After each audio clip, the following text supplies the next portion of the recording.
In the second part of Module 2, we will discuss something that is very close to my own heart, cultural considerations in research. I think this is an extremely important topic. In health research, we have the privilege of studying topics that are impactful and consequential for people. And in the process, we are engaging in an often intimate but one-sided relationship that has the potential for misunderstanding or harm. If we take care to be culturally aware and competent, on the other hand, there's also great potential for ridding gaps and building community. When we talk about cultural considerations in research, we can think of the obvious, such as language barriers between researchers and participants. But often, cultural factors go much deeper than that, and often are intimately entwined with ethical issues. They can involve ways of perceiving the world, philosophy on health practices, relationship to authority forces in society, history of oppression, and many, many more. Cultural factors can impact many aspects of a research study, but at the end of the day, it boils down to two major reasons why culture is important in research. One is that understanding cultural factors allows you to be aware of ethical issues in your research.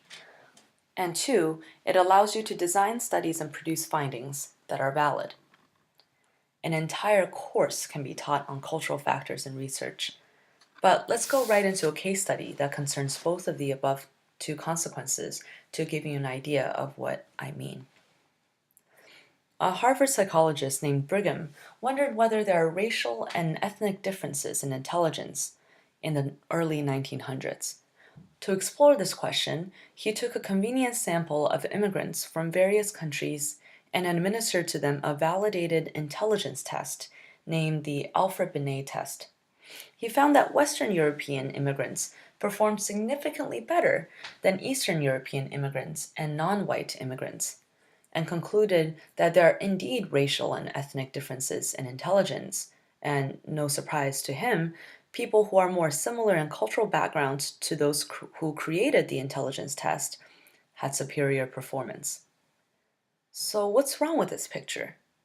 Let's pretend for a moment that there is mass migration from America to Asia right now, and all the immigrants are given intelligence tests designed by Korean neuroscientists and conducted in Korean. How well would we Americans fare?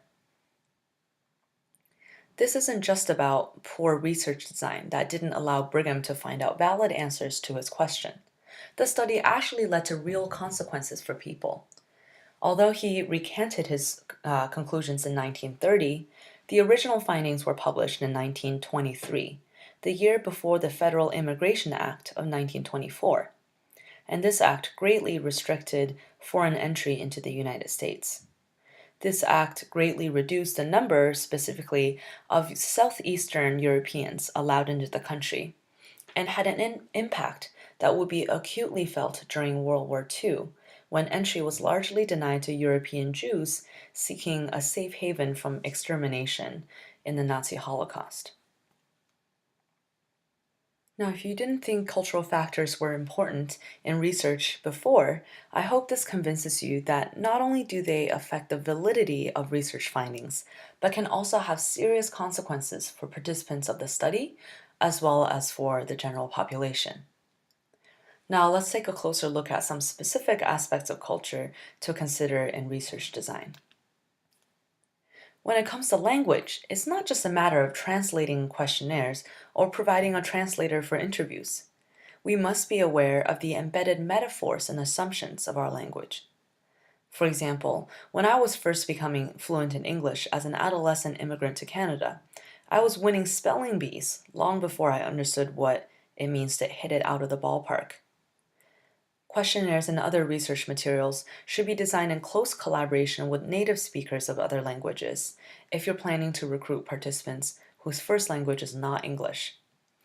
Moreover, it may be useful to conduct qualitative studies first with a cultural group that you're not very familiar with, so you have an opportunity to ask open-ended questions and build a cultural understanding from the ground up, instead of asking questions with ingrained assumptions.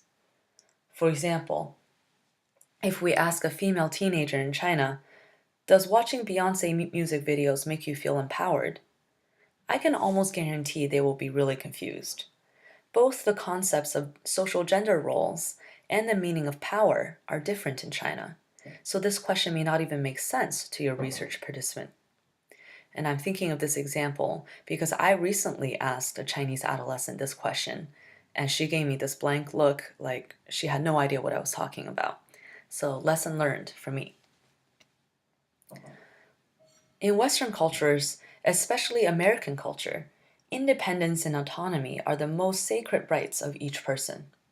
But in many other cultures, family units and communities come first, and ideas of personal space and privacy are very different from ours.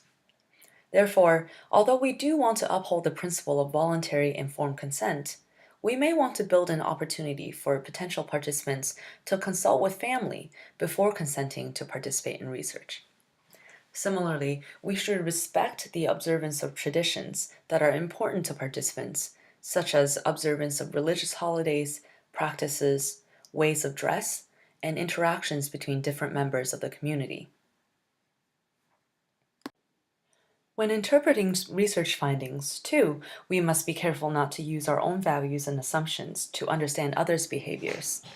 For example, there is one social psychology study that really stands out in my memory because I could completely relate to it on a personal level. Researchers offered a handful of pencils that were all blue except for one that was red to random passersby in an American airport and then in a Chinese airport.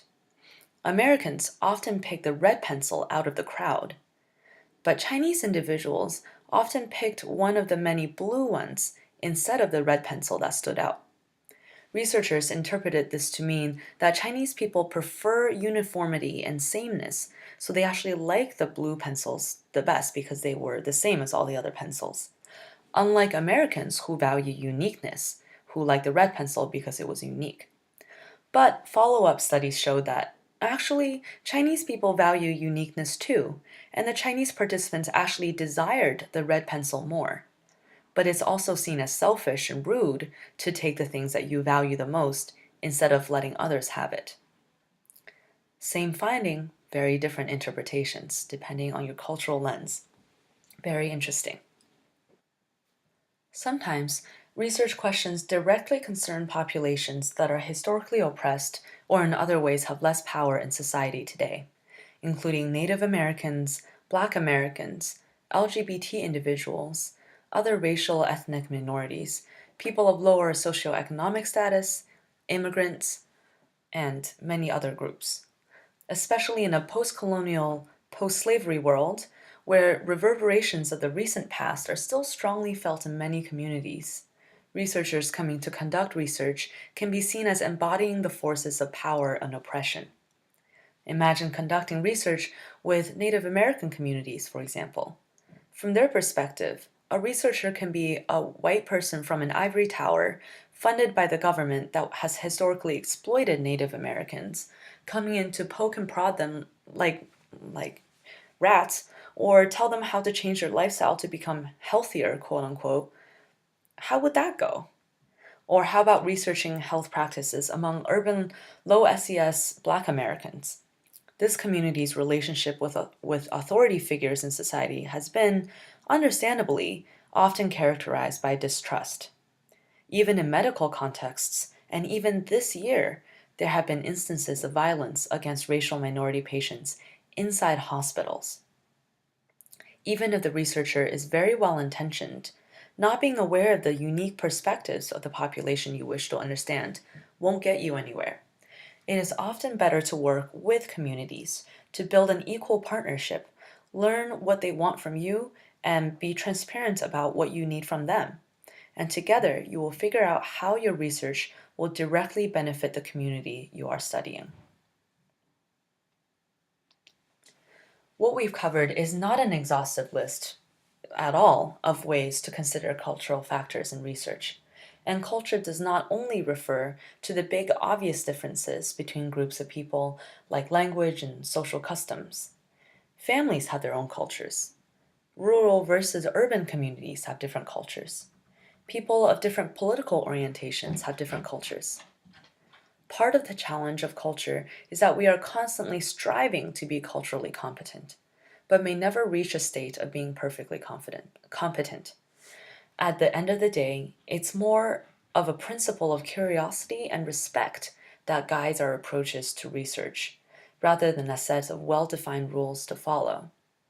So I invite you to always be considering cultural factors in your research design. And also, when you read research as well that has been published already, consider, are the interpretations correct? Are there any other explanations? Are there cultural factors that could have affected the outcomes? Your task now is to identify possible cultural factors in your study. Are there any cultural characteristics of your study's population that could impact the study design or outcomes? Are there particular ethical considerations related to cultural factors? For some of your studies, this may seem a difficult or irrelevant task because you're not studying any particular cultural groups. But I challenge you to find any cultural aspects of your population, even if very subtle. I promise you this can be done.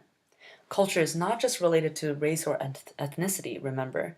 It can also be related to generation, historical events that happened during your participants' childhood, their geographic location, their political leanings, groups that they belong to. Write at least one paragraph describing possible cultural factors and how you will involve these considerations into your research design in the forum below this video.